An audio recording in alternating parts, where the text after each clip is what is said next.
फटाफट पहले रिकॉल कर लेते हैं कि मैंने आपको कल की क्लास में क्या क्या चीजें बता दी थी, और फिर आज इक्वेशंस पे पूरा वर्कआउट करते हैं। हमने भाई डिफरेंस पढ़ लिया था between periodic motion, oscillatory motion और एसएचएम। तो एक बार मेरे को फटाफट याद दिलाओ कि ऑक्सिलेटरी मोशन की इक्वेशन क्या हुआ करती थी। What is the equation for oscillatory motion? भाई तुम लोग तो कह रहे थे तुमने रिवाइज कर रखा है। So F is equal to minus kx very good, f की equals to power n। Minus के x to the power n. एन मतलब कोई भी ऑड वैल्यू ले सकता है। लेकिन अगर मैं एस एच एम की बात करूं, तो इस केस में हमारे पास क्या कंडीशन आएगी कि F is equals to minus के एक्स। मतलब एन की वैल्यू कितनी हो जाएगी यहाँ पे? 1 हो जाएगी। तो बिल्कुल। तो हमें क्या पता चला कि यार क्या क्या कंडीशन है एसएचएम के लिए। सबसे पहली कंडीशन कि जो हमारा एक रीस्टोरिंग फोर्स होना चाहिए, वो हमेशा टुवर्ड्स द मेन पोजीशन लगना चाहिए। जहां पे मेन पोजीशन का मतलब क्या होता है कि ऐसा पॉइंट जिसपे नेट फोर्स किसी भी पार्टिकल पे जो लग रहा है वो जीरो हो जाए। और दूसरी चीज कि जो ये हमारा फोर्स है वो डिस्प्लेसमेंट के डायरेक्टली प्रोपोर्शनल होना चाहिए, and that to it should be a linear equation. मतलब मैंने आपको सीधे सीधे ये बताया था कि अगर मेरा एक्स नेगेटिव है तो फिर फोर्स कैसा आना चाहिए? फोर्स पॉजिटिव आना चाहिए। अगर हमारा एक्स पॉजिटिव है तो हमारा फोर्स कैसा आना चाहिए? फोर्स की वैल्यू Yes. हमारी नेगेटिव आनी चाहिए। यहां तक चेक करके देखो, यहां तक कोई दिक्कत है? No, sir. Done. No sir. अब जो आज काम करना है वो फेजर डायग्राम पे करना है। मेरे को याद दिलाओ, क्या मैंने आपको इतना भी बताया था कि हमारा जो यूनिफॉर्म सर्कुलर मोशन है ये कौन सी कैटेगरी में आता है? क्या ये ऑक्सिलेटरी मोशन है या पीरियोडिक मोशन है या एसएचएम है? ऐसे चल। Periodic motion. ये ऐसे चल। एक्चुअल में पीरियोडिक मोशन है। लेकिन जब मैं किसी एक पार्टिकल का जो यूनिफॉर्म सर्कुलर में मूव कर रहा है उसका प्रोजेक्शन ले लूं, तो हम इसको किस में ट्रीट कर सकते हैं? हम इसको एसएचएम में ट्रीट कर सकते हैं। तो आज पूरा काम इसी पे पूरा डील करना है। इसी पे स्टार्ट कर दें अब काम। Yes, Yes, sir. yes, sir. बढ़िया, तो हेडिंग लिख लो, uniform circular motion as SHM.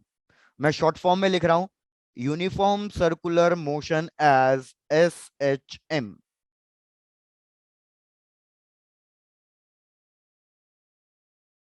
और यहीं से हम इक्वेशन डिराइव करना भी सीख लेंगे। जो जो इक्वेशंस मैंने आपको कल लिखवाई थी वो इक्वेशंस यहाँ पे देख लेते हैं।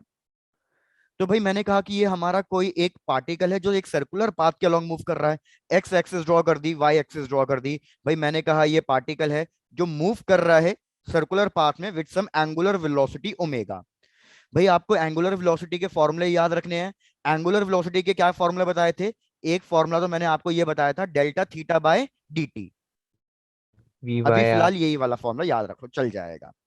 अब आप मेरे को ये बताओ कि आप प्रोजेक्शन किस पे लेना चाहते हो? एक्स एक्सिस पे लेना चाहते हो या वाई एक्सिस पे लेना चाहते वाई हो? Axis. Yes. Bye. Y axis पे, डन। तो भैया मैंने कहा ये पार्टिकल है जिसका मास m है, ये एक सर्कुलर ऑर्बिट में रिवॉल्व कर रहा है, हमने इसका प्रोजेक्शन ले लिया वाई एक्सिस पे। तो मैं कह सकता हूं कि इस पार्टिकल का ओरिजिन से जो डिस्प्लेसमेंट है, मतलब जो ये वाली लेंथ है, इस वाली लेंथ को हम डिक्लेयर कर देंगे कि भैया ये वाली लेंथ पार्टिकल के डिस्प्लेसमेंट की लेंथ है, दैट इज वाई। ओरिजिन से, जहां पे हमारा ओरिजिन क्या है? ओरिजिन है हमारा मेन पोजीशन। अब क्या करो, ओरिजिन से पार्टिकल तक की एक लाइन ज्वाइन कर दो। तो मुझे बताओ, ओरिजिन से पार्टिकल तक की जो मैं ये लाइन ज्वाइन कर रहा हूं ये क्या बन जाएगा? Radius. ये रेडियस बन जाएगा। क्या मैं कह सकता हूं कि ये रेडियस मैक्सिमम डिस्टेंस है ओरिजिन से लेके एक एक्सट्रीम पोजीशन तक का? Yes, sir. Yes, sir. भाई आपको सीधे सीधे इस तरीके से इमेजिन करना है कि मेरा पॉइंट ओ ओरिजिन है। तो मैं कह रहा हूं कि भैया अगर पार्टिकल मेरा सर्कुलर ऑर्बिट पर रिवॉल्व कर रहा है, तो जो इसकी रेडियस होगी, मतलब जो ये पॉइंट होगा, वो बेसिकली सरकमफ्रेंस पे आएगा। तो ये हमारा एम्पलीट्यूड बन जाएगा। जो ये रेडियस है वो बेसिकली क्या बन जाएगी? एम्पलीट्यूड बन Amplitude. जाएगी। तो मैं यहां पे लिख देता हूं भाई, रेडियस जो है that is basically amplitude. Amplitude capital A. मैंने कहा कि भाई इस पार्टिकल ने स्टार्ट किया था इस पॉइंट से, एक्स एक्सिस से स्टार्ट किया, इसने कुछ ना कुछ एंगल कवर कर लिया थीटा। अगर ये एंगल थीटा है तो क्या मैं कह सकता हूं ये वाला एंगल भी थीटा होगा? Alternate angles. Yes, Yes, sir. Yes, That- sir. Yes. भाई अब ट्रिग्नोमेट्रिक रेशियोज यूज करो और आप मेरे को y की वैल्यू बताओ कि y की वैल्यू में क्या लिखूं यूजिंग ट्रिग्नोमेट्रिक रेशियोज। चलो, using trigonometric ratios try to calculate the value of y। तो भाई हमारे पास क्या आ जाएगा, ट्रिग्नोमेट्रिक रेशियो यूज करूंगा, मेरे को परपेंडिकुलर कैलकुलेट करना है तो हम यूज करेंगे साइन थीटा। तो यहाँ पे मैं लिख दूंगा sine theta is equals to perpendicular hypotenuse. Perpendicular हो जाएगा हमारा एच साइन थीटा, जहां पे एच क्या है, एच है रेडियस, रेडियस मतलब एम्पलीट्यूड, मेरे ऑसिलेशन का एम्पलीट्यूड, और ये हो जाएगा साइन थीटा। अब क्या मैं थीटा को रिप्लेस कर सकता हूं किसी चीज से? Yes sir. किस चीज से रिप्लेस कर सकता हूं? Omega T. Angular velocity. Very good, omega T, because theta can be written as omega into T. तो ये हमारे पास इक्वेशन आ गई, इक्वेशन 1, जो मैंने आपको कल की क्लास में लिखवाई थी। तो ये इक्वेशन आप कब यूज करोगे? ये इक्वेशन आप तब यूज करोगे जब भी मैं क्वेश्चन में आपसे ये पूछूं कि एक पर्टिकुलर टाइम पे पार्टिकल की पोजीशन क्या है। तो पार्टिकल की पोजीशन पूछ रहा हूं, मतलब मैं क्या पूछ रहा हूं, वाई की वैल्यू पूछ रहा हूं एक पर्टिकुलर टाइम पे। तो मैं आपको टाइम दूंगा और मैं पोजीशन की वैल्यू पूछूंगा, या उल्टा पोजीशन की वैल्यू दूंगा और मैं ये पूछ सकता हूं कि पार्टिकल इस पोजीशन पे कितने टाइम पे पहुंचा था। तो आप टी की वैल्यू निकाल सकते हो, ए की वैल्यू और बाकी सब चीजें आपको गिवन होगी। क्या ये चीज क्लियर है? Yes sir. यस अब बताओ ये इक्वेशन हमारे पास कब आई है, जब पार्टिकल ने कहां से स्टार्ट किया था? ओरिजिन। क्या पार्टिकल ने ओरिजिन से स्टार्ट किया था? सर। Yes sir. Yes. बिल्कुल। कैसे पता चला पार्टिकल ने ओरिजिन से स्टार्ट किया था? मैंने कहा था कि भैया पार्टिकल पहले बिल्कुल इनिशियली यहाँ पे प्रेजेंट है। अगर पार्टिकल यहाँ पे प्रेजेंट है तो इसकी प्रोजेक्शन कहाँ बन के आएगी, इसकी प्रोजेक्शन पॉइंट ओ पे बन के आएगी। तो याद रखना, जब भी मैं आपको क्वेश्चन में ये भी बोल दूं कि particle is starting from mean position, तो मतलब आपको ये वाली इक्वेशन यूज करनी है। Done done done. Yes sir. बढ़िया। लेकिन सपोज भाई मैं कह रहा हूं पार्टिकल ने मीन पोजीशन से स्टार्ट नहीं किया, सपोज पार्टिकल ने कहीं ना कहीं यहां से स्टार्ट किया, फिर क्या करोगे? तो अगर पार्टिकल कहीं और से एंगल स्टार्ट थीटा कर, ऐड कर देंगे। वेरी गुड, अगर पार्टिकल कहीं और से स्टार्ट हो रहा है तो मतलब वो ऑलरेडी कुछ एंगल कवर करके चल रहा है, उसने पहले से कुछ ना कुछ एंगल कवर करके रखा हुआ है।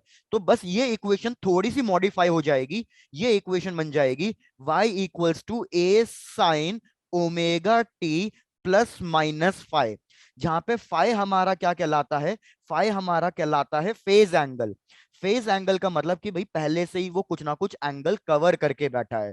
तो आप ये सेकंड इक्वेशन कब यूज करोगे? आप ये सेकंड इक्वेशन तब यूज करोगे जब मैं कह दूं कि भैया पार्टिकल किसी भी एक रैंडम पोजीशन से स्टार्ट कर रहा है, कहीं पे भी बीच में से स्टार्ट कर रहा है, starting from any random position.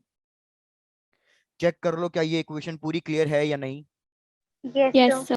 Done. Yes अब सर। देखो, आप चाहते थे ना इसको एक दूसरे तरीके से भी इमेजिन कर सकते थे। क्या दूसरे तरीके से इमेजिन कर सकते थे? आप देख लो खुद कि ये मेरा एम्पलीट्यूड है जो किसी एक पर्टिकुलर एंगल पे एक्ट कर रहा है। तो अगर ये मेरा एम्पलीट्यूड किसी एक पर्टिकुलर एंगल पे एक्ट कर रहा है, तो मैं चाहूं तो इसको एज अ वेक्टर बस अज्यूम कर रहा हूं, as a vector quantity assume करके क्या मैं इसको दो पार्ट्स में स्प्लिट कर सकता हूं? Yes sir. Yes, sir. तो मैंने इसको दो पार्ट्स में स्प्लिट किया, तो मेरे पास एक आएगा y कंपोनेंट और एक आएगा x कंपोनेंट। तो अगर y कंपोनेंट फाइंड करूंगा तो y कंपोनेंट की वैल्यू कितनी हो जाएगी? a साइन Is sin थीटा। theta. तो मतलब जब भी मैं साइन वाली इक्वेशन यूज कर रहा हूं तो मैंने प्रोजेक्शन किस पे लिया है? मैंने प्रोजेक्शन y एक्सिस पे लिया है। लेकिन अगर मैं प्रोजेक्शन x एक्सिस पे कैलकुलेट करना चाहूं तो x वाले की वैल्यू क्या हो जाएगी? Cos. Very good. तो अब मैं उसको डिराइव करके नहीं दिखा रहा हूं, आप सिमिलरली लिख सकते हो, similarly x will be equals to a cos omega T, या फिर x is equals to a cos omega T plus minus five. ये वाली इक्वेशन कब यूज करेंगे? जब पार्टिकल मेरा मेन पोजीशन से स्टार्ट कर रहा होगा। और नीचे वाली इक्वेशन कब यूज करेंगे? जब पार्टिकल मेरा किसी रैंडम पोजीशन से स्टार्ट कर रहा होगा। तो आपकी कंप्लीटली मर्जी है, ये क्वेश्चन आपको कभी नहीं बोलेगा कि प्रोजेक्शन मैंने वाई एक्सिस पे लिया या एक्स एक्सिस पे लिया है, ये कभी भी क्वेश्चन में गिवन नहीं होगा। ये कंप्लीटली आपकी मर्जी होगी कि आप वाई एक्सिस की इक्वेशन यूज करना चाहते हो या एक्स एक्सिस की इक्वेशन यूज करना चाहते हो, that is completely upon you. ठीक है? Yes sir. आंसर हमेशा सेम आएगा, उसकी टेंशन मत लो आप। Yes sir. Done done done. अब मेरे को यहीं पे बता दो, अगर मैंने आपको डिस्प्लेसमेंट की इक्वेशन दे दी है तो क्या मैं वेलोसिटी की इक्वेशन कैलकुलेट कर सकता हूं? Yes Yes, sir. sir. हमारा वेलोसिटी होता है dx by dt, तो मेरे पास x की 2 इक्वेशन है और y की 2 इक्वेशन है, तो आपके पास वेलोसिटी की भी दो दो इक्वेशंस आएगी। सपोज पहले मैंने x वाली इक्वेशन ले ली है, तो अगर मैं इस इक्वेशन को डिफरेंशिएट करूं, भाई आई होप और मैं एक्सपेक्ट कर रहा हूं कि सबको डिफरेंशिएशन आता होगा, मैथ्स वाले स्टूडेंट हो, तो अगर मैं इसको डिफरेंशिएट करूंगा तो क्या होगा, एक ओमेगा बाहर आ जाएगा, तो ये हो जाएगा गुड, एक ओमेगा बाहर आ गया, ए साइन कॉस का इंटीग्रेशन साइन में कन्वर्ट हो जाएगा। लेकिन कॉस का डिफरेंशिएशन माइनस साइन होता है या प्लस साइन होता है? माइनस माइनस साइन होता है, तो इसलिए बस यहाँ पे क्या लग जाएगा, यहाँ पे एक नेगेटिव साइन लग जाएगा। और अगर मैं y एक्सिस वाली इक्वेशन यूज कर रहा हूं, तो मेरे पास इक्वेशन हो जाएगी omega A cos omega T plus five, क्योंकि साइन का डिफरेंशिएशन प्लस कॉस। क्या यहां तक की भी चीजें क्लियर है? Yes, sir. Yes, sir. कह रहा हूं मैंने आपको वेलोसिटी दे दी, तो यार एक्सीलरेशन निकाल लो। एक्सीलरेशन की भी आपके पास दो इक्वेशंस आएंगी, एक आएगी डीवी बाई डी टी अगर आपने एक्स एक्सिस वाला लिया है तो, और एक आएगी अगर आपने वाई वाला लिया है तो मेरे को बताओ ये दोनों इक्वेशंस क्या क्या आएंगी एक्सीलरेशन की, अगर मैं एक्स वाले को डिफरेंशिएट करूं और एक वाई वाले को डिफरेंशिएट करूं तो? Minus omega square sine omega T plus minus five. Very good. अगर आप एक्स वाले को कर रहे हो, आपने ये वाई वाले का सही बताया, अगर आप एक्स वाले को कर रहे हो तो इस केस में हो जाएगा minus omega square a cos omega T plus minus five, और सिमिलरली नीचे हो जाएगा minus omega square a sine omega T plus minus five. अगर अब आप एक चीज नोटिस करो, भैया वेलोसिटी पॉजिटिव नेगेटिव आ रही है, मेरे x की वैल्यू पॉजिटिव नेगेटिव आ सकती है, लेकिन एक्सीलरेशन हमेशा नेगेटिव आ रहा है। तो इधर एक्सीलरेशन स्केलर क्वांटिटी है वेक्टर क्वांटिटी है? एक्सीलरेशन वेक्टर क्वांटिटी है, और मैंने आपको कल की क्लास में बताया था वेक्टर क्वांटिटी में नेगेटिव साइन आ रहा है, मतलब ये हमारा डायरेक्शन इंडिकेट कर रहा है। क्या डायरेक्शन इंडिकेट कर रहा है? कि एक्सीलरेशन ये बता रहा है कि भैया हमारा जो डिस्प्लेसमेंट है और एक्सीलरेशन है उसमें एक पॉजिटिव आ रहा है एक नेगेटिव आ रहा है, मतलब हमेशा फोर्स या acceleration will be acting opposite to the displacement. Done done done? Yes, sir. Yes, sir. बहुत बढ़िया। तो पहले यहां तक कंप्लीट कर लो, पहले यहां तक कुछ क्वेश्चन सॉल्व कर लेते हैं, फिर इसके आगे जो और इक्वेशंस है फिर उनको डिस्कस करेंगे। Done sir. Done, sir. चलो भाई बहुत बढ़िया। तो एक क्वेश्चन पहले इसी पे दे देता हूँ, पहले इसी पे ट्राई कर लो, देख लेते हैं भैया कितने समझ में आया है आपको। तो let's try to solve an question. भैया क्वेश्चन कह रहा है कि हमारे पास एक पार्टिकल है जिसकी हमें डिस्प्लेसमेंट की इक्वेशन गिवन है कि x is equals to 5 cos 2 pi t plus pi by 4, ये इक्वेशन गिवन है। हमें क्या क्या कैलकुलेट करने के लिए कह रहा है वो? फर्स्ट पार्ट वो कैलकुलेट कह रहा है कि भैया डिस्प्लेसमेंट कैलकुलेट करो, सेकेंड पार्ट वो कह रहा है वेलोसिटी कैलकुलेट करो, और थर्ड पार्ट वो कह रहा है कि भैया एक्सीलरेशन कैलकुलेट करो। और ये तीनों के तीनों कब कैलकुलेट करने हैं? For the time interval of 1.5 seconds. एक बार रिपीट कर रहा हूं क्वेश्चन। क्वेश्चन में गिवन है कि एक पार्टिकल है जो ऑसिलेट कर रहा है या एसएचएम कर रहा है, और उसकी हमें इक्वेशन गिवन है डिस्प्लेसमेंट की कि x equals to 5 cos 2 pi t plus pi by 4। Displacement find करना है, पोजीशन मतलब पार्टिकल की, वेलोसिटी और एक्सीलरेशन, ये तीनों चीज कैलकुलेट करनी है किसी एक पर्टिकुलर टाइम पे, क्योंकि यहाँ पे टाइम है तो एक पर्टिकुलर टाइम पे कैलकुलेट करनी है, और वो टाइम हमें गिवन है 1.5 सेकेंड्स। और मैं आपको सजेस्ट करूंगा कि 1.5 सेकेंड्स को आप थोड़ा सा फ्रैक्शन में कन्वर्ट कर लो, ताकि आपकी कैलकुलेशन बहुत सिंपल हो जाएगी। तो 1.5 सेकेंड्स को हम लिख सकते हैं 3/2 सेकेंड्स। तो 3/2 सेकेंड सब्स्टिट्यूट करके कैलकुलेट करने की कोशिश करना, आपका आंसर जल्दी आ जाएगा। तो भाई एक बार आप खुद से ट्राई करो, फिर हम डिस्कस करेंगे।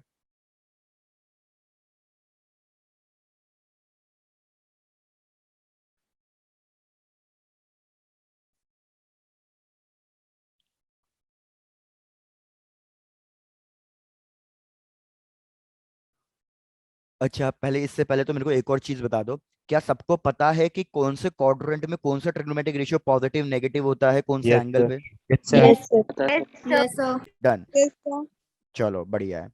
जैसे अगर फॉर एग्जांपल अगर मैं आपसे बस इतना पूछूं, cos 120 डिग्री की वैल्यू, वैल्यू मत बताओ, बस इतना बता दो कि cos 120 डिग्री की वैल्यू पॉजिटिव आएगी या नेगेटिव आएगी? नेगेटिव। नेगेटिव। चलो भाई अगर किसी को नहीं पता हो तो बता देना, फिर मैं क्वाड्रेंट वाला मेथड भी समझा दूंगा। और क्या कहते हैं, cos 180 प्लस थीटा किस में कन्वर्ट होगा? cos theta. cos theta cos 180 plus theta मतलब कौन से Minus क्वाड्रेंट में cos पहुंच theta. गए हम? सर माइनस आ जाएगा, माइनस। third हाँ, cos 180 प्लस थीटा मतलब हम थर्ड क्वाड्रेंट में पहुंच गए, और थर्ड क्वाड्रेंट में cos की वैल्यू नेगेटिव होती है, तो cos 180 plus theta is equal to minus cos theta. वो इस क्वेश्चन में काम आएगा, इसलिए मैंने पूछा।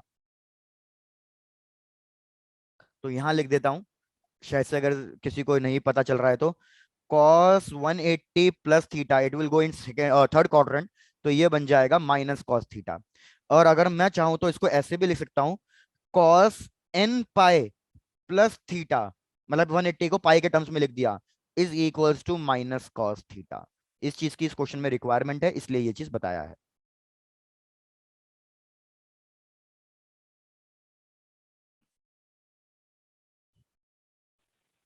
सर x आ गया। एक्स आ गया, एक बार बताओ क्या वैल्यू आ रही है एक्स की? 5/√2। पॉजिटिव में या नेगेटिव में आ रही? Negative, negative. बिल्कुल सही है, वेरी गुड। ऐसे ही बढ़ते चलो, वेलोसिटी और एक्सीलरेशन सब कैलकुलेट करके ट्राई करो, फिर हम डिस्कस करना शुरू करते हैं।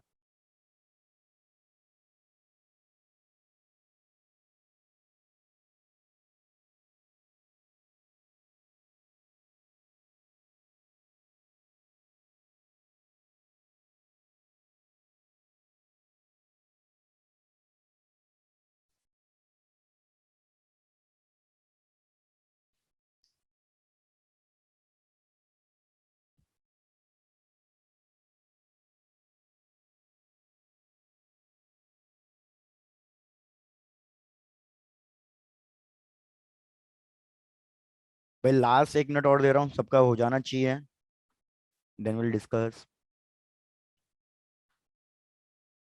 डन।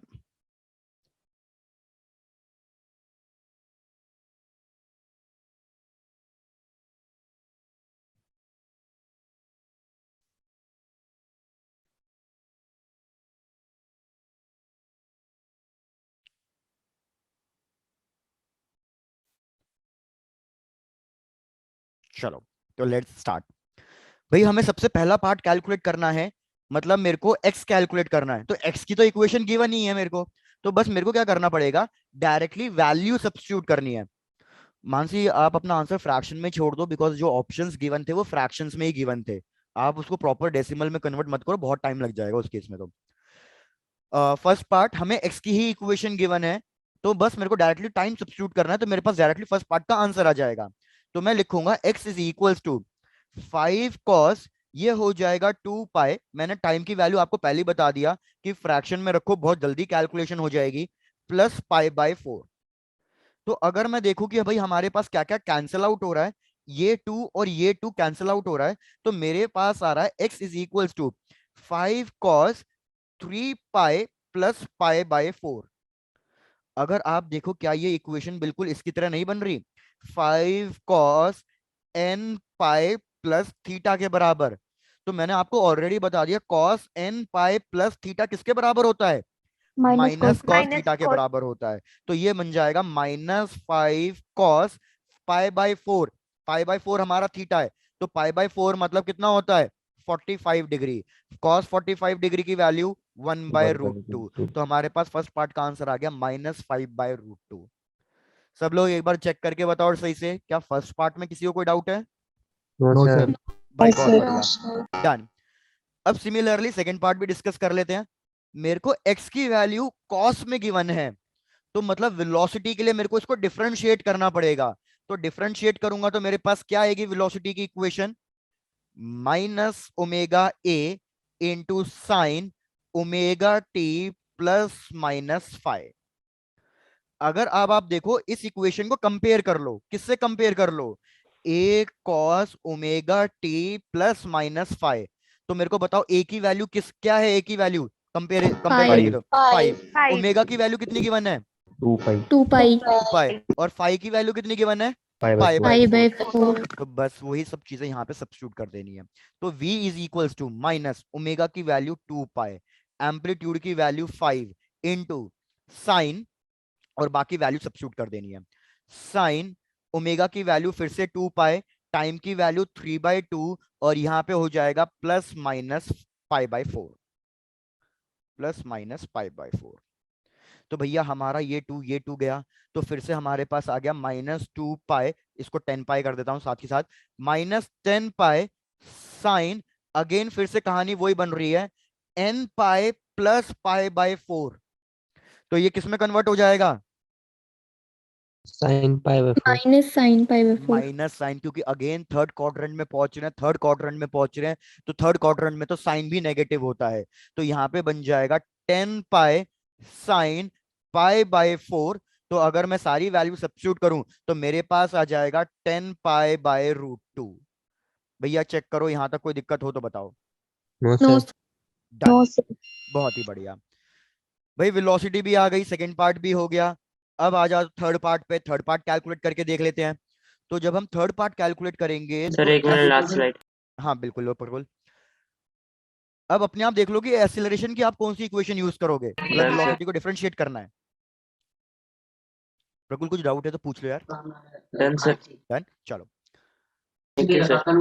तो अगर मैं वेलोसिटी को डिफरेंशिएट करूं तो मेरे पास आएगा -ω² इंटू कॉस ω t प्लस -5। तो भाई एक्सेलरेशन आ जाएगा -2 पाई का स्क्वायर इंटू एक्सेलरेशन जो कि थी 5 इंटू कॉस, ये फिर से बन जाएगा 3 pi plus pi by 4।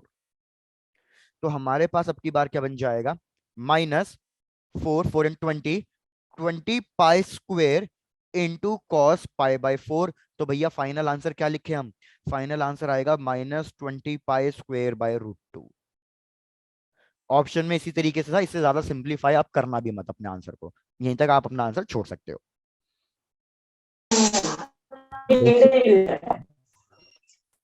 Done done done.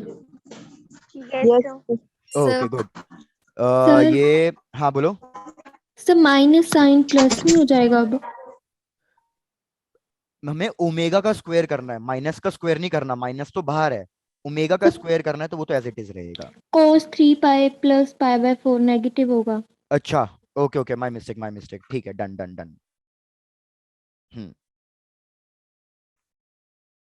Good, thank you. Done sir. Done, done, sir. चलो बढ़िया। तो मतलब ये वाला क्वेश्चन आप सबको समझ में आ गया है, तो इस पे और पैटर्न कराने की मेरे को जरूरत नहीं है। अब आ जाओ नेक्स्ट पैटर्न पे। अब नेक्स्ट पैटर्न में आपको क्या करना है, अभी इस क्वेश्चन में आपको इक्वेशन गिवन थी, इक्वेशन की हेल्प से आपने बाकी चीजें फाइंड आउट करी हैं, लेकिन अब इधर क्या होगा, आपको बाकी चीजें गिवन है और उसकी हेल्प से आपको इक्वेशन ऑफ एसएचएम फाइंड करनी है।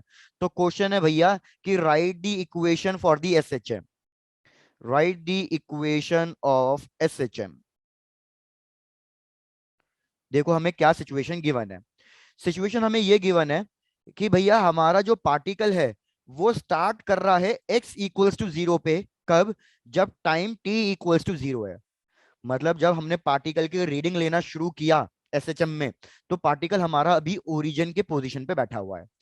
क्वेश्चन ने कहा कि भैया पार्टिकल के एम्पलीट्यूड है +a और एक एम्पलीट्यूड हो जाएगा -a, positive extreme negative extreme, और जो हमारा पार्टिकल है वो मूव कर रहा है towards the right hand side, particle ने मूव करना शुरू किया है towards the right hand side. बस इतनी ही इंफॉर्मेशन गिवन है, इसके बेसिस पे मेरे को बतानी है इक्वेशन फॉर एसएचएम। चेक करो क्वेश्चन क्लियर है? Yes, sir. Yes, sir. Done. Yes. तो देखो क्वेश्चन मैं सॉल्व करा रहा हूं कि कैसे इसको इक्वेशन को फॉर्म करना है। भाई सबसे पहली चीज मुझे पता है कि पार्टिकल मीन पोजीशन से स्टार्ट कर रहा है।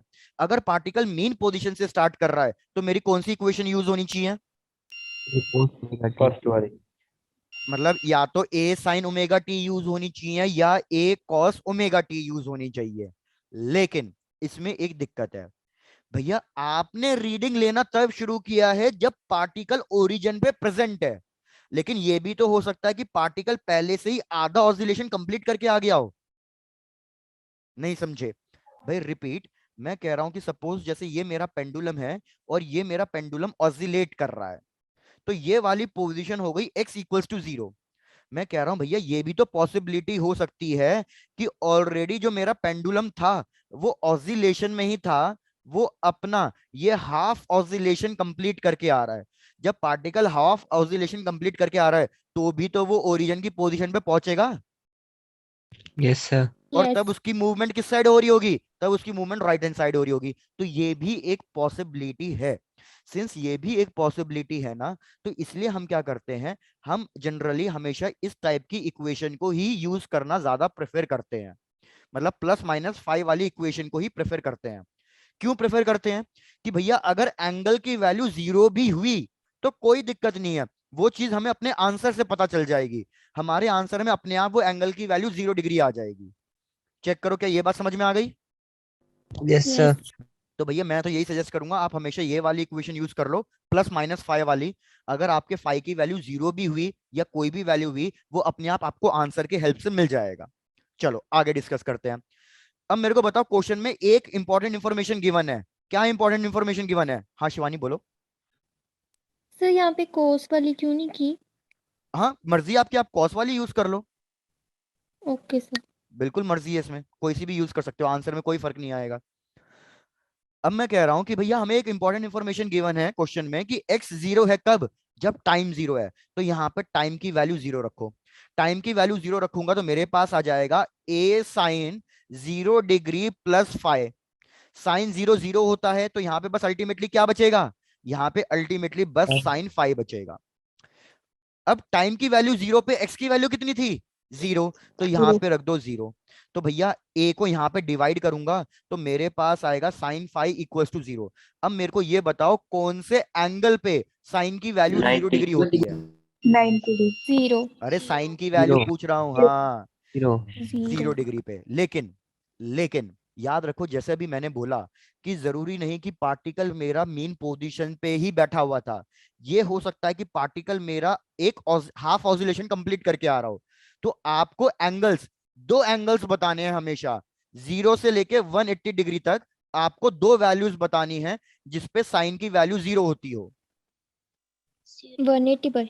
Very 180 good. पर भी तो 0। एक 0 डिग्री पे होती है और एक 180 डिग्री पे होती है, क्या इसमें कोई दिक्कत? No, No sir. sir. No, sir. अब मेरे पास एक कंफ्यूजन आ गया। क्या कंफ्यूजन आ गया कि भैया साइन की वैल्यू तो 0 डिग्री पे भी 0 होती है, 180 डिग्री पे भी 0 होती है, तो ये फाइ की वैल्यू 0 है या 180 है? तो अब मैंने आपको लास्ट क्लास में एक चीज बताई थी कि ऑब्जेक्ट का मोशन कौन सी क्वांटिटी डिसाइड करती है, एक्स, ए या velocity? Velocity. Velocity. Very good, velocity object का मोशन डिसाइड करती है। तो अगर मेरा ऑब्जेक्ट राइट हैंड साइड जा रहा है तो इसकी वेलोसिटी कैसी होनी चाहिए, पॉजिटिव। Positive. पॉजिटिव। तो भैया मेरा जो वेलोसिटी की इक्वेशन होती है वो होती है a cos ओमेगा t +-5। तो मेरा जो वेलोसिटी है मतलब वो cos 5 पे डिपेंड कर रहा है। कैसे पता चला? क्योंकि यहाँ पे मैंने साइन की इक्वेशन ली है, तो यहाँ पे वेलोसिटी की इक्वेशन में क्या लेना पड़ेगा, cos। जैसे शिवानी तुमने डाउट पूछा था, अगर मैं यहाँ पे x की वैल्यू में cos यूज करता तो फिर वेलोसिटी किस पे डिपेंड करती, साइन Sine. पे, इसलिए आपका आंसर अल्टीमेटली सेम आता। तो अब आप मेरे को बताओ कि भैया वेलोसिटी पॉजिटिव होनी चाहिए क्योंकि पार्टिकल राइट हैंड साइड जा रहा है, तो 0 डिग्री और 180 डिग्री कौन से एंगल पे कॉस की वैल्यू पॉजिटिव होती है? 0 डिग्री। Very good. तो भैया cos 0 डिग्री पे cos की वैल्यू पॉजिटिव होती है, वेरेस cos 180 डिग्री पे cos की वैल्यू नेगेटिव -1। होती है। तो मेरा आंसर तो पॉजिटिव में आना चाहिए, तो मतलब 180 डिग्री करेक्ट आंसर नहीं है, तो फाइनल करेक्ट आंसर क्या है, फाइनल करेक्ट 0. आंसर है 0 डिग्री। तो आप अपनी फाइनल इक्वेशन क्या लिखोगे, आप अपनी फाइनल इक्वेशन लिखोगे x is equals to a sin omega t, और फाइ की वैल्यू 0 हो गई, तो बस यही मेरे पास फाइनल आंसर है। देखा, मैंने कहा था ना कि अगर फाइ की वैल्यू 0 भी होगी तो आपको पता चल जाएगा। तो क्या ये पार्टिकल ओरिजिन से ही स्टार्ट कर रहा है या आधा ऑसिलेशन कंप्लीट करके आ गया? Origin से start करते हैं. Origin Origin। से ही स्टार्ट कर रहा है क्योंकि फाइ की वैल्यू 0 आई है। भैया चेक कर लो, यहां तक कोई दिक्कत हो तो बताओ। अब नेक्स्ट क्वेश्चन आपको खुद से सॉल्व करना है। Yes sir. Done done Yes, done, sir. बढ़िया।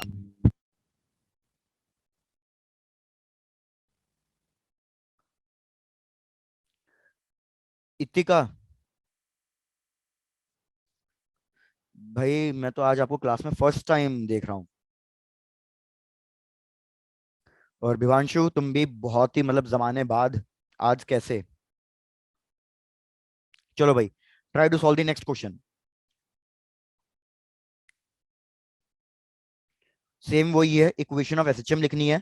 पार्टी क्वेश्चन में गिवन है कि पार्टिकल की पोजीशन 0 है at time t equals to 0। ये पॉजिटिव एक्सट्रीम, ये नेगेटिव एक्सट्रीम, और अब की बार पार्टिकल जा रहा है लेफ्ट हैंड साइड। तो मेरे को बताओ what will be the equation for SHM, what will be the equation for SHM?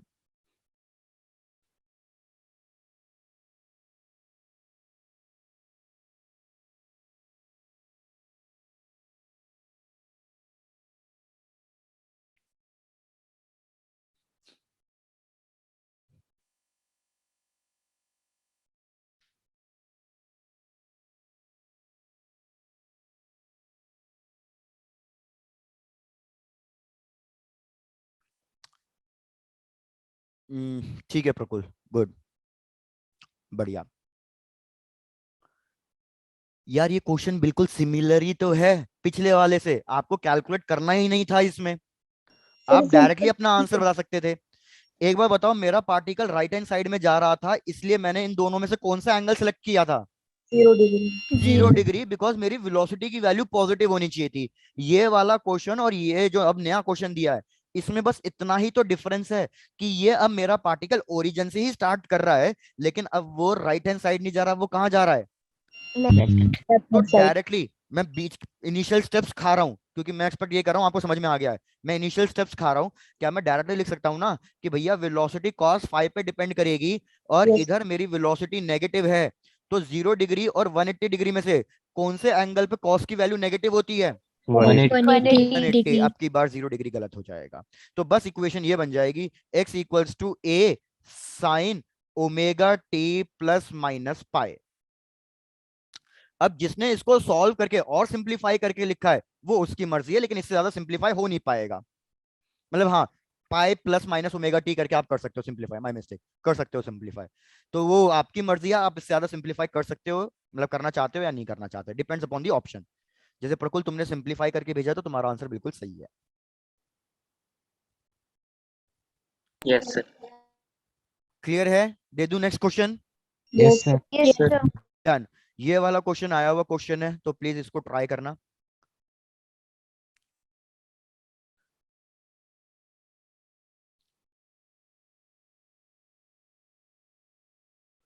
भैया क्वेश्चन ने कहा कि अब की बार क्या हो रहा है कि व्हेन द टाइम इज 0, हमारा टाइम t इक्वल्स टू 0 पे पार्टिकल स्टार्ट कर रहा है half of the amplitude a/2 position से, और वो कहां ट्रेवल कर रहा है? वो ट्रेवल कर रहा है towards the left hand side. ये मेरा ओरिजिन पॉइंट। तो इक्वेशन ऑफ एसएचएम लिख के बताओ। रिपीट कर रहा हूं, पार्टिकल मूव कर रहा है लेफ्ट हैंड साइड और वो स्टार्ट कर रहा है at the position of a/2। Amplitude फिर से वही plus a minus a। Equation for SHM बताना है।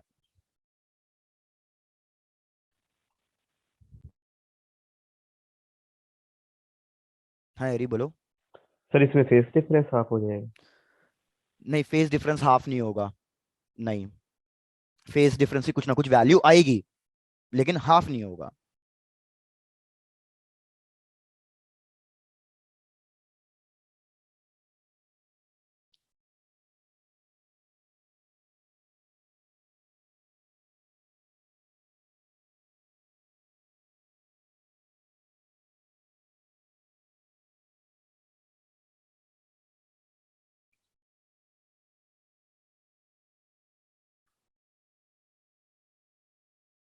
भाई लास्ट 1 मिनट और, क्योंकि सिंपल क्वेश्चन है, इससे ज्यादा टाइम हम कॉम्पिटेटिव एग्जाम में ले भी नहीं सकते एक क्वेश्चन के लिए। सर ये बता, बस आंसर पॉजिटिव में आएगा? आंसर पॉजिटिव में आएगा, चलो। तो चलो सॉल्व भी कर लेते हैं, साथ मिलकर सॉल्व करते हैं, चलो डन। भैया मैंने आपको क्या बताया, सबसे पहले हमें दो एंगल्स ऐसे चाहिए जिन पे हमारी वैल्यूज कुछ ना कुछ मिल जाए। सबसे पहले इंफॉर्मेशन क्या गिवन है? सबसे पहले तो मैं इक्वेशन यूज करूंगा X equals to A sine omega T plus minus 5। तो टाइम रखो 0। अब मेरे को बताओ, जब टाइम 0 है तो एक्स की वैल्यू कितनी है? A/2. तो A/2। यहाँ पे आप रखोगे a/2, और ये भी चेक करना कि x की वैल्यू पॉजिटिव है या नेगेटिव है।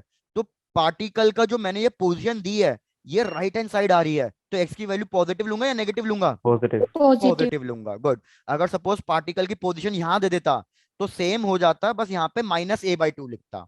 Done. Yes, sir. Very good. तो भैया a/2 is equals to a, और यहाँ पे बच जाएगा सिर्फ sine five, because omega T तो जीरो हो गया टाइम जीरो पे। ए कट गया, तो मेरे पास साइन फाइव की वैल्यू आई है हाफ। अब मुझे सोच के बताओ, फिर से वही दो एंगल्स 0 से 180 के बीच में, ऐसे दो एंगल्स बताओ जिन पे हमारे फाइव की वैल्यू हाफ आती हो। Like 30 sir degree. 30 डिग्री तो 30 एक 3π/4। एक 30 डिग्री, मतलब ये हो गया π/6, और 3π/4 और एक 120 डिग्री होता है, बस 90 ऐड करना होता है, और क्या 90 पे वैल्यू सेम हो जाती है ऐड करने पे। तो ये 120 डिग्री कितना आ जाएगा? 2π/3। क्या मैंने सही लिखा गलत लिखा? सर गलत। गलत लिखा। कितना आंसर होना चाहिए था? 3π/4। 3π/4 150 डिग्री, यही कहना चाह रहे हो? 3π/4 नहीं, 3π/4 180 भी कैसे हुआ? 540 डिवाइडेड बाय, सर हाँ माय मिस्टेक, माय मिस्टेक। ठीक है। बाकी चेक कर लो भैया सब लोग सही से।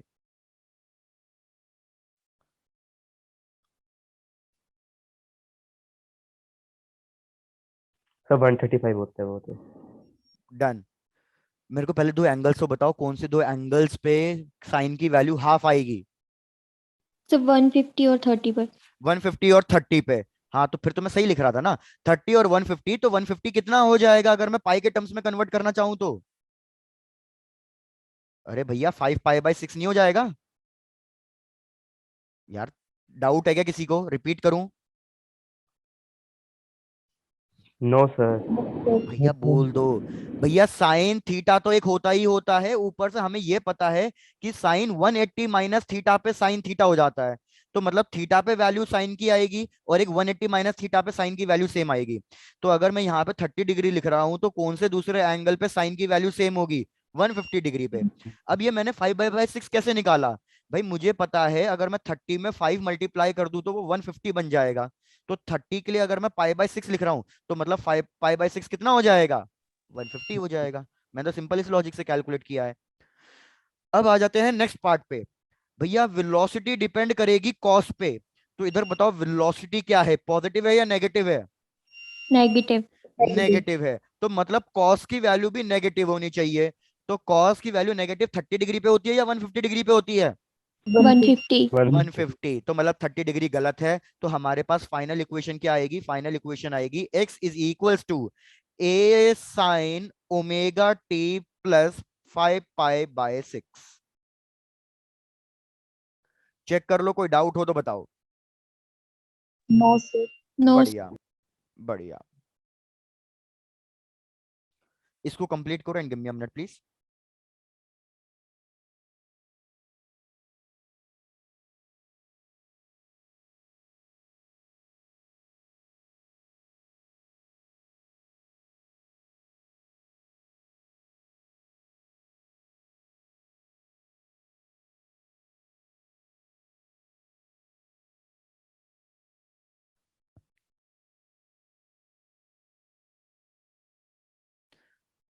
चलो भी बता देना जैसे ही कंप्लीट हो जाए, फिर आगे बढ़ देंगे। से डन। डन। चलो भाई बहुत बढ़िया। आ जाओ नेक्स्ट टॉपिक पे। Energy in SHM.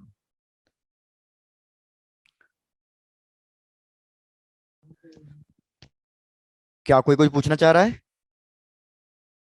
No, sir. Done. भैया फिर से हम एनर्जी इन एसएचएम के लिए सबसे बेस्ट एग्जांपल, मैंने आपको बोला था सबसे बेस्ट एग्जांपल तो हम हमेशा स्प्रिंग ब्लॉक सिस्टम ही लेके चलेंगे। तो मैंने वही किया, मैंने एक स्प्रिंग ब्लॉक सिस्टम लिया, और मैंने कहा कि अभी मेरा पार्टिकल भाई मेन पोजीशन पे है। फिर मैंने क्या किया भैया, मैंने स्प्रिंग को करा दिया स्ट्रेच, और स्ट्रेच कराने के बाद फिर मैंने इसको रिलीज कर दिया। तो अगर मैं इसको फिर रिलीज कर रहा हूं, तो डेफिनेटली ये मेन पोजीशन पे नहीं रुकेगा, ये हमारी स्प्रिंग को कंप्रेस करेगा। पोजीशंस कंसीडर कर लो, that this is position O, this is position A, and this is position B. तो आप मेरे को बताओ कि ओ पे पार्टिकल का डिस्प्लेसमेंट कितना होगा, वेलोसिटी कितनी जीरो। होगी, ए पे बता दो होगा। और फिर बी पे बता दो। चलो, तो मैं आपको सजेस्ट करूंगा सबसे पहले हम डिस्कस करना शुरू करते हैं ए के लिए, क्योंकि ए के लिए डिस्कस करना सबसे आसान है। तो बताओ पॉइंट ए पे मेरे ऑब्जेक्ट की वेलोसिटी कितनी होगी? dx/dt। मैंने आपको कल समझाया था कि मैं मेन पोजीशन से पार्टिकल को मूव करा रहा हूं, मूव करा रहा हूं तो अभी कोई वेलोसिटी है, लेकिन मैंने पॉइंट ए पे होल्ड करके रखा हुआ है। तो पॉइंट ए पे होल्ड करके रखा हुआ है तो अभी कौन सी वेलोसिटी होगी? जीरो। जीरो। वेरी गुड भैया, पॉइंट ए पे याद रखना वेलोसिटी जीरो होगी। तो अब आपको कैसे याद रखना है? आपको सीधा सीधा ये याद रखना है कि जब भी मैं एक्सट्रीम पोजीशन की बात करूं, एक्सट्रीम पोजीशन, तो इधर मेरे केस में एक्सट्रीम पोजीशन मैंने कितनी ली है? मैंने दो एक्सट्रीम पोजीशन ली है। Positive extreme position is A and negative extreme position is B. तो एक्सट्रीम पोजीशन पे हमेशा क्या होगा? पार्टिकल की वेलोसिटी कितनी आ जाएगी? जीरो। जीरो। और अगर मैं एक्सट्रीम पोजीशन की बात कर रहा हूं तो जो मेरा डिस्प्लेसमेंट होगा वो क्या होगा? वो मैक्सिमम होगा। और वो किसके बराबर होगा?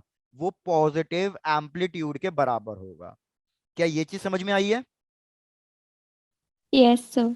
Very good. अगर ये सर चीज ये ए के लिए होगा हाँ, ये एक लिए मैक्सिमम। होगा मैक्सिमम, बिल्कुल। अब सिमिलरली भैया, मैंने अगर आपको वेलोसिटी दे दी और एक्स दे दिया, तो क्या आप ये बता सकते हो कि पॉइंट ए पे पार्टिकल के पास काइनेटिक एनर्जी कितनी होगी और पोटेंशियल एनर्जी कितनी होगी? तो भाई वेलोसिटी अगर जीरो है तो कह सकता हूं काइनेटिक एनर्जी जीरो। मिनिमम होगी और वो जीरो होगी, पॉइंट ए पे जीरो होगी। वेयरएस अगर मैं पोटेंशियल एनर्जी की बात करूं, सिंस मेरा डिस्प्लेसमेंट मैक्सिमम है, तो पोटेंशियल एनर्जी भी मैक्सिमम मैक्सिमम। होगी। पोटेंशियल एनर्जी का फॉर्मूला होता था हाफ के एक्स स्क्वेयर, तो ये बन जाएगा मेरे पास हाफ के ए स्क्वेयर। याद रखना, अगर मैं किसी रैंडम पोजीशन की बात करूंगा तो हाफ हाफ के एक्स यूज करोगे, और अगर मैं आपको कह दूं कि एक्सट्रीम पोजीशन के लिए पूछ रहा हूं तो आप क्या यूज करोगे? आप half k A square use करोगे। तो मैं नीचे लिख देता हूं कि भैया ये यूज होगा किसी भी एक रैंडम पोजीशन के लिए, वेयरएज ये यूज होगा हमारा एक्सट्रीम पोजीशन के लिए। चेक करना, यहां तक कोई डाउट हो तो पूछ लो अच्छे से। एम्पलीट्यूड का मतलब पूछ रहे हो? एम्पलीट्यूड का मतलब होता है कि मेन पोजीशन से मैक्सिमम मेरा पार्टिकल कितनी दूर गया और फिर वो वापस आना शुरू हो गया। जैसे एग्जांपल है, मैं कह रहा हूं ये पेंडुलम है, मैं इसको यहां तक लेके जा रहा हूं और फिर छोड़ रहा हूं। तो अगर मैं यहां तक ले जाके छोड़ रहा हूं तो मतलब ये मेन पोजीशन से ये वाला डिस्टेंस क्या बन जाएगा?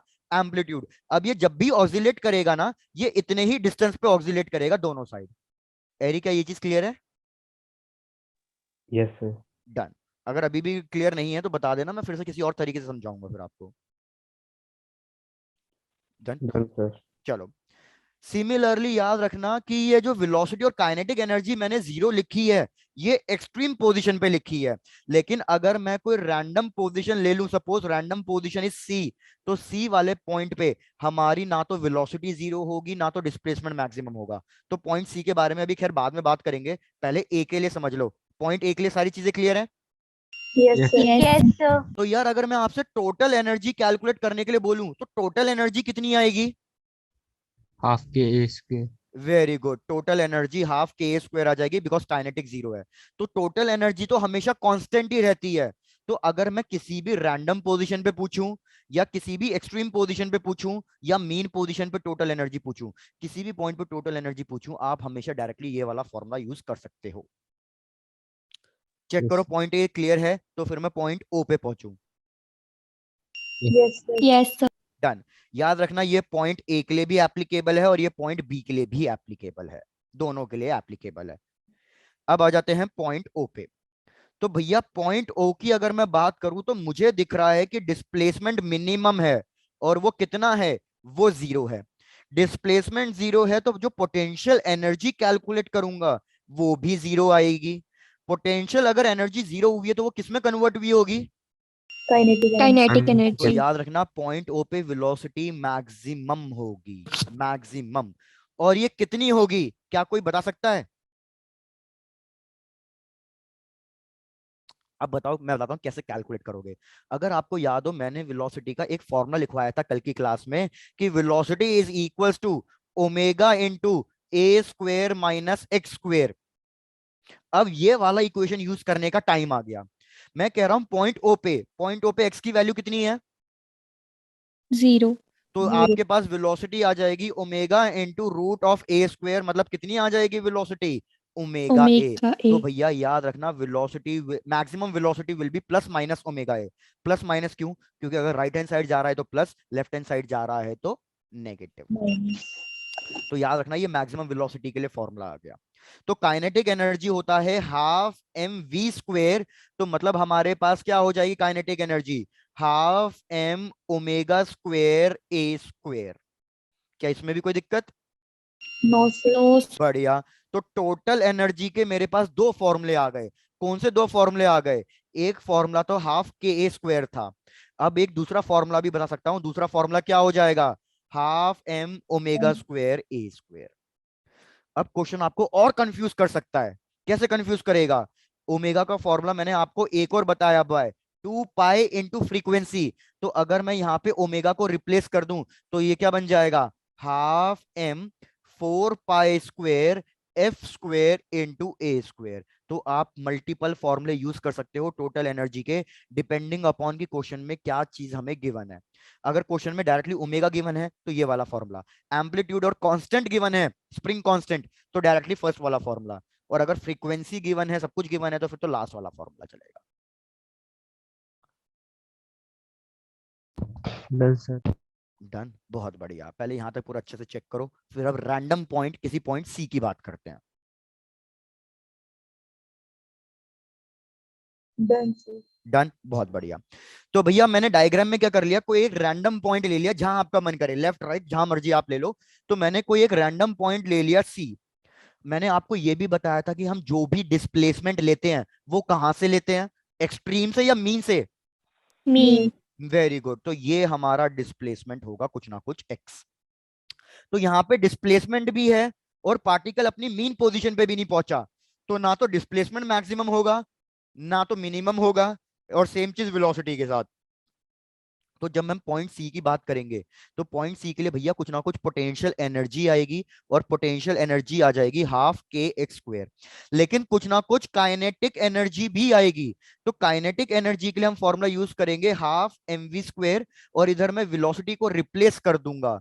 तो वेलोसिटी का फॉर्मूला मैंने अभी आपको फिर से लिखवाया था कि velocity is equal to V, मतलब omega root A square minus X square. तो वेलोसिटी का स्क्वायर करूंगा तो क्या बन जाएगा? ये चेक करो, क्या काइनेटिक एनर्जी क्लियर है? Yes, sir. Yes, sir. इन दोनों को ऐड करोगे तो मिल जाएगी टोटल एनर्जी, और टोटल एनर्जी का फॉर्मूला थोड़ी चेंज होगा। टोटल एनर्जी तो भैया कांस्टेंट ही रहेगी। चेक कर लो, कोई दिक्कत कोई समस्या? No, sir. बढ़िया। तो ये हो गई हमारी एनर्जी ऑफ अ एसएचएम। अब क्वेश्चन इस पे बहुत सारे आते हैं कि एक्स की वैल्यू गिवन होगी, कुछ ना कुछ वैल्यू गिवन होगी, और कुछ ना कुछ वैल्यू फाइंड करनी है। तो अपने आप दिमाग लगा लेना भैया कब कौन सी इक्वेशन यूज करनी चाहिए। बाकी आज मैं कॉन्सेप्ट कॉन्सेप्ट पे फिलहाल डील कर रहा हूँ, क्वेश्चन फिर हम ले ही लेंगे बीच बीच में, या फिर एंड में कर लेंगे। Yes. डन, डना done. Yes, sir. Yes, sir. बहुत बढ़िया। चलो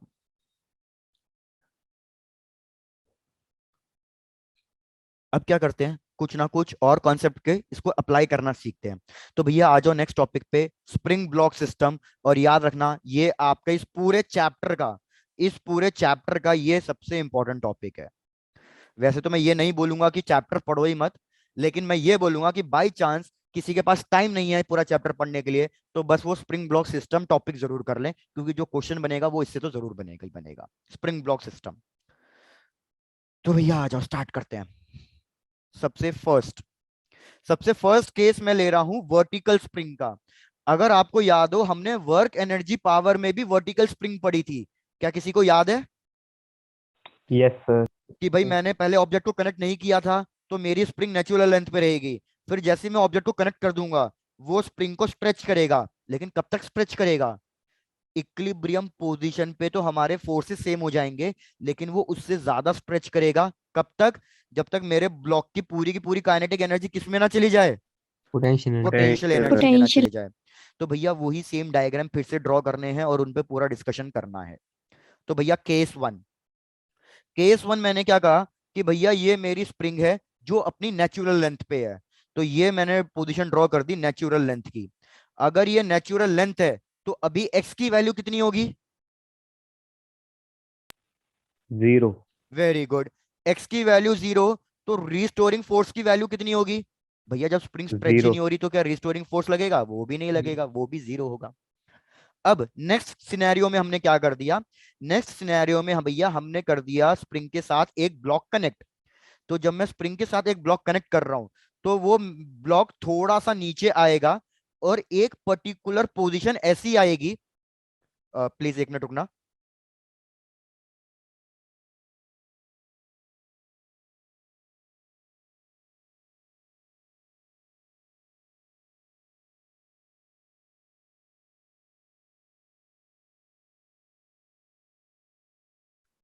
सॉरी यार। तो मैं बोल रहा था एक पर्टिकुलर पोजीशन ऐसी आएगी कि जो हमारा नीचे वाला फोर्स है और जो ऊपर स्प्रिंग फोर्स लग रहा है वो दोनों फोर्स कैसे हो जाएंगे? इक्वल हो जाएंगे। तो ऊपर लग रहा होगा स्प्रिंग फोर्स और नीचे कौन सा फोर्स लग रहा होगा? वेट। ये दोनों फोर्स इक्वल हो जाएंगे तो ये पोजीशन हमारी बन जाएगी इक्विलिब्रियम पोजीशन। अगर ये इक्विलिब्रियम पोजीशन है मतलब इस पॉइंट को क्या मैं मीन पोजीशन कह सकता हूं? Yes, sir. Yes. Done. sir. Main position कह दिया तो मैंने आपको वर्क एनर्जी पावर में पढ़ाया था कि नेचुरल लेंथ से मेन पोजीशन तक का जो डिस्प्लेसमेंट आएगा उसको हम किससे डिनोट करके चलेंगे? X X. नॉट से डिनोट करके चलेंगे। तो भैया इधर रीस्टोरिंग फोर्स यहां लिख रहा हूं, इधर रीस्टोरिंग फोर्स और वेट दोनों इक्वल होंगे। तो पहले क्या करो, पहले इन दोनों की इक्वेशन कहीं साइड में बना के रख दो। तो मैं यहां लिख देता हूं इस इक्वेशन को कि भैया एट इक्विलिब्रियम पोजीशन या एट मीन पोजीशन हमारे पास क्या हो रहा है? हमारा ऊपर वाला रीस्टोरिंग फोर्स जो है स्प्रिंग फोर्स वो इक्वल हो जाएगा वेट के। स्प्रिंग फोर्स का फॉर्मूला के एक्स नॉट वेट। तो एक्स नॉट की वैल्यू कितनी आ जाएगी? mg/k. mg अपॉन के। Very good. अब नेक्स्ट सर एक चीज बार होगी सेकंड स्प्रिंग का समझा देना फिर से. सेकंड स्प्रिंग का फिर से। ठीक है यार, हमने क्या किया, हमने जैसे ही स्प्रिंग के साथ एक ब्लॉक कनेक्ट कर दिया ना तो ब्लॉक क्या करेगा, नीचे अपनी वेट की वजह से वो नीचे जाएगा। स्प्रिंग फोर्स का फॉर्मूला क्या होता है? स्प्रिंग फोर्स का फॉर्मूला होता है के एक्स। मतलब मेरा फोर्स एक्स पे डिपेंड कर रहा है। तो अभी तो यहाँ पे एक्स की वैल्यू 0 थी तो स्प्रिंग फोर्स की वैल्यू भी कितनी होगी? 0। 0. लेकिन अब जैसे जैसे स्प्रिंग स्ट्रेच हो रही है, जैसे जैसे स्प्रिंग स्ट्रेच हो रही है तो एक्स की वैल्यू बढ़ रही है, तो फोर्स की वैल्यू पे भी क्या फर्क पड़ रहा होगा? बढ़ रही है. लेकिन अभी क्या हो रहा होगा, जो मेरा स्प्रिंग फोर्स होगा ना वो अभी वेट से कम होगा। तो वेट अगर ज्यादा है तो ऑब्जेक्ट नीचे जाता जाएगा, नीचे जाता जाएगा। लेकिन एक पर्टिकुलर टाइम ऐसा आ जाएगा कि स्प्रिंग फोर्स बढ़ता चले जाएगा क्योंकि एक्स बढ़ रहा है, और बढ़ते बढ़ते बढ़ते बढ़ते स्प्रिंग फोर्स किसके बराबर हो जाएगा? वेट. Weight. वेट के। तो जैसे स्प्रिंग फोर्स वेट के बराबर हो गया, मेरी कौन सी पोजीशन आ जाएगी? Mean equilibrium position. Mean position आ जाएगी। एरी अब क्लियर है? Yes sir. बढ़िया। लेकिन क्या ऑब्जेक्ट अपनी इक्विलिब्रियम पोजीशन पे रुकेगा? No sir. No, sir. भाई बिल्कुल। जैसे मैंने आपको हॉरिजॉन्टल स्प्रिंग के केस में बताया हुआ है कि जब हम ऑब्जेक्ट को रिलीज करते हैं तो ऑब्जेक्ट मीन पोजीशन पे नहीं रुकता, क्योंकि इक्विलिब्रियम पोजीशन पे उसके पास कुछ ना कुछ वेलोसिटी आ जाती है। तो इधर भी वही हो रहा है। इधर स्प्रिंग फोर्स और mg दोनों भले ही इक्वल हो गए हों, लेकिन मेरे ऑब्जेक्ट के पास कुछ ना कुछ वेलोसिटी आ गई है तो वो मीन पोजीशन पे तो नहीं रुकेगा, वो थोड़ा सा और नीचे जाएगा। तो एक तरीके से ये अज्यूम कर लो, अब क्वेश्चन आपको इस तरीके से बोलेगा कि भैया मैंने क्या किया, पार्टिकल को मीन पोजीशन से हल्का सा डिस्प्लेस करा दिया, हल्का सा और खींच दिया और छोड़ दिया। तो अगर मैं पार्टिकल को मीन पोजीशन से खींच के छोड़ रहा हूं तो फिर ये क्या करने लग जाएगा? ये SHM करने लग जाएगा। तो अब वही चीज हमें यहां ड्रॉ करनी है कि भैया नेक्स्ट सिनेरियो में क्या हो रहा है कि स्प्रिंग थोड़ी सी और स्ट्रेच हो गई इक्विलिब्रियम पोजीशन से। तो अगर स्प्रिंग और स्ट्रेच हो गई इक्विलिब्रियम पोजीशन से तो मतलब एक्स की वैल्यू बहुत ज्यादा बढ़ गई। एक्स की वैल्यू बहुत ज्यादा बढ़ गई तो स्प्रिंग फोर्स भी बहुत ज्यादा बढ़ गया। पहले स्प्रिंग फोर्स कम था, फिर वो इक्वल हुआ, लेकिन अब क्या हो जाएगा?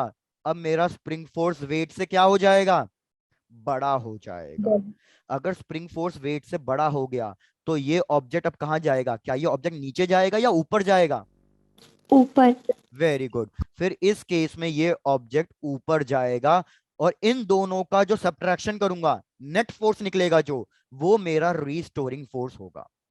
तो मैंने आपको ये भी बताया था कि नेचुरल लेंथ से यहां तक के जो डिस्टेंस होता है उसको हम क्या डिनोट करके चलते हैं, ये हमारा मैक्सिमम पॉजिटिव एक्सट्रीम होता है, तो इसको हम एक्स मैक्स से डिनोट करते हैं। Done done done. Yes sir. और मीन पोजीशन से यहां तक के डिस्प्लेसमेंट को हम y डिनोट कर लेते हैं। तो अब इक्वेशन देखो जो मैं बता रहा हूं, अब यहां पे मेन इक्वेशन फॉर्म हो रही है।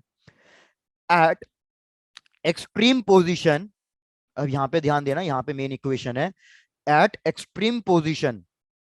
हो क्या रहा होगा कि भैया जो मेरा रीस्टोरिंग फोर्स है वो होगा स्प्रिंग फोर्स और वेट को सब्ट्रैक्ट करके। लेकिन मैं स्प्रिंग फोर्स की वैल्यू कितनी लिखूं, यहां पे स्प्रिंग फोर्स की वैल्यू लिखनी पड़ेगी K into X max minus M G. अब मेरे को बताओ एक्स मैक्स की वैल्यू क्या मैं ये लिख सकता हूं X not plus Y, yes sir.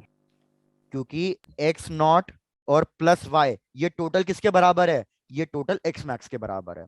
तो बस अब हमारा काम खत्म भैया, मैं लिखूंगा एक्स नॉट प्लस के वाई माइनस एम जी। तो इक्वेशन वन देखो, इक्वेशन वन से मुझे क्या पता चल रहा है कि के एक्स नॉट और एम जी दोनों क्या हैं, इक्वल हैं। तो मेरे पास जो रीस्टोरिंग फोर्स आया वो किसके बराबर आया, के वाई के के वाई। बराबर। बताओ ये लीनियर इक्वेशन है या क्वाड्रेटिक इक्वेशन है, लीनियर इक्वेशन है, फोर्स डिस्प्लेसमेंट के भी प्रोपोर्शनल आ रहा है, तो मतलब एसएचएम तो हो रहा है। अगर एसएचएम हो रहा है तो मैंने कल की क्लास में आपको टाइम पीरियड कैलकुलेट करना बताया था, बताओ what is the formula for time period? अरे भूल गए। Sir T is equal to 2 pi under root inertial position very by good, spring factor. Inertial factor by spring factor. भाई बहुत बढ़िया, inertial factor by spring factor. तो भैया हमारे पास टाइम पीरियड आ जाएगा, time period is equals to 2 pi, कौन सा मास ऑक्सीलेट कर रहा है, एम वाला। और इधर कांस्टेंट की वैल्यू फाइंड करना हमारा टारगेट होता है, क्योंकि हर सिचुएशंस में अलग अलग कांस्टेंट आएगा। तो इस वाले क्वेश्चन में कांस्टेंट कितना आ रहा है, इस वाले क्वेश्चन में कांस्टेंट के ही आ रहा है। So this is the final answer. Check कर लो पूरे स्टेप्स, पूरी डेरिवेशन स्प्रिंग ब्लॉक सिस्टम की मैंने वर्टिकल स्प्रिंग की बताई है, क्या ये पूरा क्लियर है या नहीं? Yes sir. Yes, sir sir. Next हाँ नेक्स्ट स्लाइड कर लो, आराम से नोट डाउन और चेक करो, कोई डाउट हो कुछ भी हो तो पूछ लो।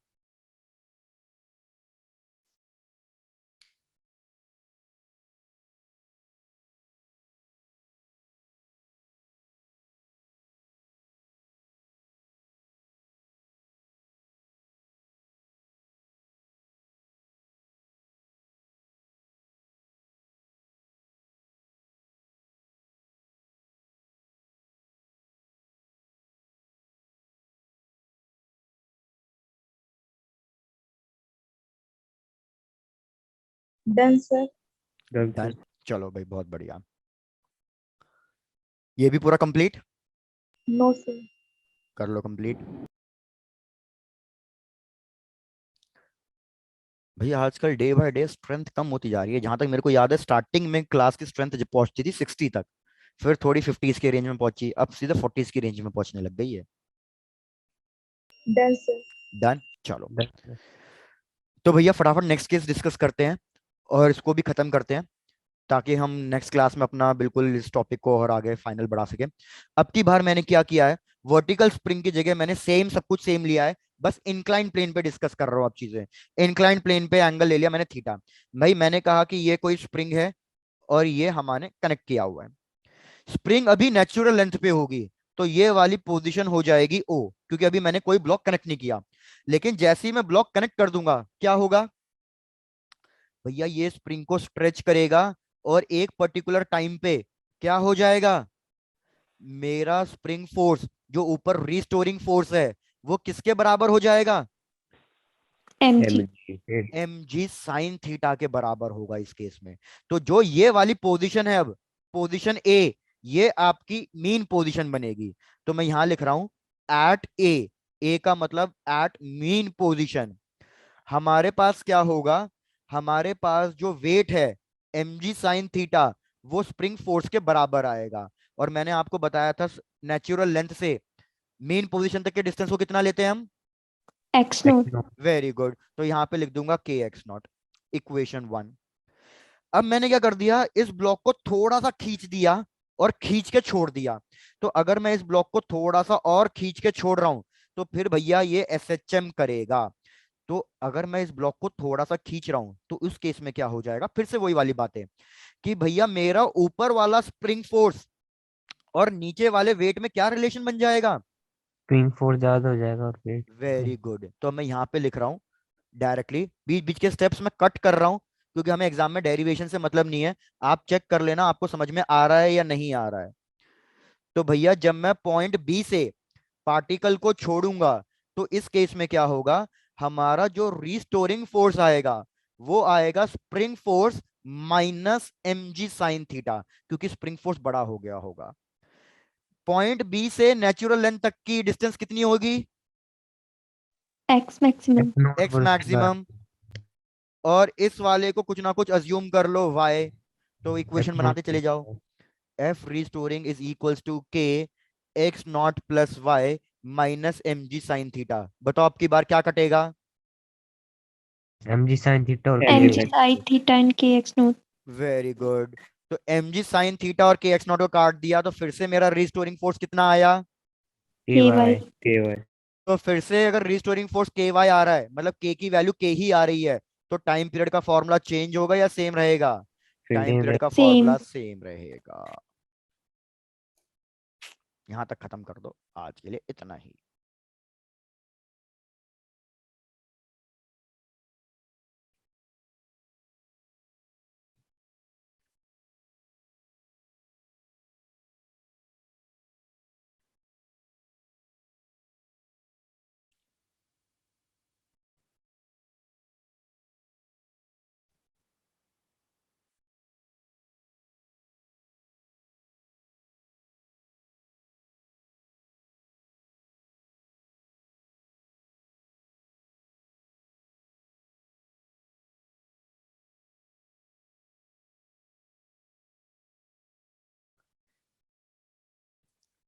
Done sir. डन, चलो। तो यार अगर मैं इस पे आपको कुछ क्वेश्चन दे दूं तो ट्राई कर लोगे एज अ होमवर्क के लिए? Yes sir. Yes yes sir.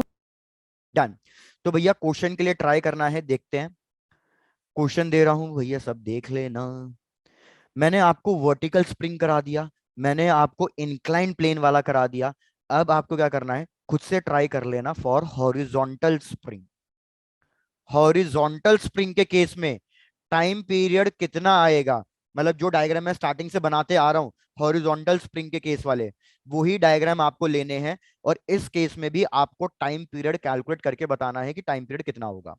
जैसे फॉर एग्जांपल मैंने कहा कि भैया ये ऑब्जेक्ट की नेचुरल लेंथ है। याद रखो इस केस में क्या डिफरेंस होगा, जो ये मेरे ऑब्जेक्ट की नेचुरल लेंथ है यही इसकी क्या बनेगी, यही इसकी मीन पोजीशन भी बनेगी, क्योंकि यहीं पे नेट फोर्स कितना हो रहा होगा, 0 हो रहा होगा। 0। तो भैया ये डिफरेंस है हॉरिजॉन्टल स्प्रिंग में और वर्टिकल स्प्रिंग में, कि वर्टिकल स्प्रिंग में नेचुरल लेंथ मेन पोजीशन नहीं होता, मेन पोजीशन कहीं और आती है और एक्सट्रीम पोजीशन कहीं और आती है। लेकिन हॉरिजॉन्टल स्प्रिंग के केस में क्या होता है कि भैया हमारी नेचुरल लेंथ ही हमारी मेन पोजीशन होती है। अगर अब मैं इसको नेचुरल लेंथ मेन पोजीशन से जरा सा भी डिस्टर्ब करूंगा तो ये बॉक्स मेरा SHM करने लगेगा। तो आपको इसके SHM का टाइम पीरियड कैलकुलेट करके देना है, ठीक? Yes yes sir. सर। चलो डन। तो भैया आज के लिए यही करते हैं, हॉरिजॉन्टल स्प्रिंग वाला केस जरूर कंप्लीट कर लेना, कल की क्लास में फिर इसको डिस्कस करेंगे। तो भैया tata, bye bye, take care and enjoy. Bye sir. Okay.